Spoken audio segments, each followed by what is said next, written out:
ঘড়ির কাঁটায় তখন রাত ১:৩০। অবস্থান বগুড়া শহরের দ্বিতীয় বাইপাস সড়কে। সেনাবাহিনীর সদস্যদের কাছে তথ্য রয়েছে, বগুড়া সদরের মণ্ডলধরণ গ্রামের ২-৩টি বাড়িতে লুকানো আছে দেশি বিদেশি নানা অস্ত্র। গোয়েন্দা তথ্যের ভিত্তিতে রাতের নিস্তব্ধতা ভেদ করে লেফটেন্যান্ট আল ফাহাদের নেতৃত্বে অভিযানে রওনা হন সেনা সদস্যরা। ঘটনাস্থলে পৌঁছে ঘিরে নেওয়া হয় সন্দেহভাজন বাড়িটিকে। পরে দরজা খুললে হঠাৎ বাড়িটির টিনের চাল দিয়ে পালানোর চেষ্টা করে শাওন নামের এক যুবক। গ্রেপ্তার এড়াতে জীবনের ঝুঁকি নিয়ে টিনের চাল থেকে লাফ দিয়েছিল চিহ্নিত এই কিশোর গ্যাং সদস্য। শুরু হয় জিজ্ঞাসাবাদ, পাশাপাশি চলতে থাকে পুরো বাড়িতে তল্লাশি অভিযান।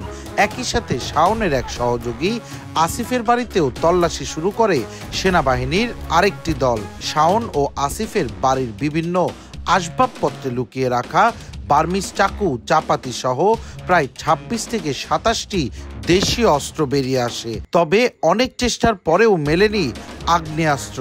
কিন্তু গ্রেপ্তার আসিফের ফোনের গ্যালারিতে পাওয়া যায় বিভিন্ন সময় আগ্নেয়াস্ত্র নিয়ে তোলা তাদের ছবিগুলো, যা যাচাই শেষে বাকি অস্ত্রগুলো উদ্ধারেও কাজ শুরু করেছে সেনাবাহিনী।